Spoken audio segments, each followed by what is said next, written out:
প্রিয় দর্শক, এই যে ষাঁড় গরুটি দেখতেছেন, ওটা আমার ষাঁড় গরু। এটার নাম টাইগার। ওটাকে আমি প্রতিদিন শ্যাম্পু দিয়ে গোসল করাই। শ্যাম্পু দিয়ে গোসল করালে কি হয়? শ্যাম্পু দিয়ে গোসল করালে এই যে মশামাছি আছে, মশামাছি থেকে গরু মুক্ত থাকে। কারণ হলো শ্যাম্পুর যে গন্ধটা আছে, এটা মশামাছি সহ্য করতে পারে না। তো আপনারা চেষ্টা করবেন একদিন পর পর অথবা 2 দিন পর পর শ্যাম্পু দিয়ে গোসল করাতে। আর আপনাদের যে গরু ঘরটি আছে, গরু ঘরটিকে আপনারা এই যে হুইল পাউডার অথবা এই যে আপনার সাবানের গুঁড়া অথবা শ্যাম্পু গুলে আপনারা চেষ্টা করবেন গরু ঘর ধোয়ার পরে শ্যাম্পুর পানি অথবা হুইল পাউডারের পানি দিয়ে ঘরটা একটা ঝাড়ু দেওয়ার। তাহলে কি হবে?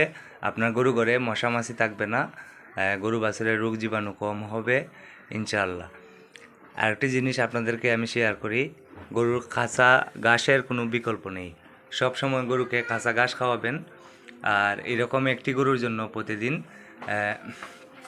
1 থেকে 1.5 কেজি দানাদার খাদ্য খাওয়াবেন।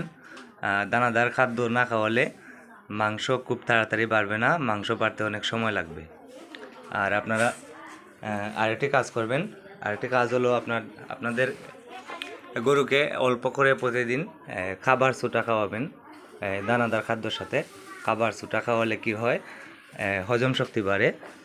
তারপর ওই যে এই ঘাস থেকে যে বদ হজম হয়ে আপনার গরুর পেট ফাঁপা হয়, পেট ফাঁপাটা হবে না। আপনারা ইয়ে খাওয়াবেন, খাবার ছুটা অল্প করে খাওয়াবেন। 4 চামচে 1 চামচ বা 1.5 চামচ প্রতিদিন খাবার ছুটা খাওয়াবেন। খাবার ছুটা খাওয়ালে বদ হজম থেকে গরু মুক্ত থাকবে, পেট ফাঁপা হবে না। আর আপনারা প্রতিদিন গরুকে 20 থেকে 30 লিটার সিটার পানি খাওয়াবেন। আমাদের এলাকায় সিটা বলে, কেউ কেউ লালি বলে।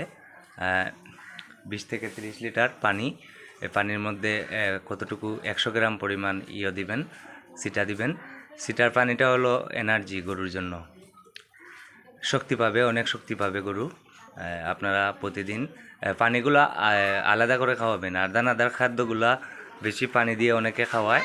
বেশি পানি দিয়ে খাওয়ালে দানাদার খাদ্যর যে কার্যক্রম, যে যে কাজ হওয়ার কথা সে কাজ হবে না, গুণগত মান কমে যাবে। তো আপনারা দানাদার খাদ্যগুলো লসলসা করে খাওয়াবেন, যদি পারেন শুকনা খাওয়াবেন। শুকনা খাওয়ালে আরও বেশি কার্যকর হয়, মাংস উৎপাদন বৃদ্ধি পায় যদি শুকনা খাওয়ান। তো আপনারা চেষ্টা করবেন লসলসা করে খাওয়াতে, আর পানিগুলো আলাদা খাওয়াবেন।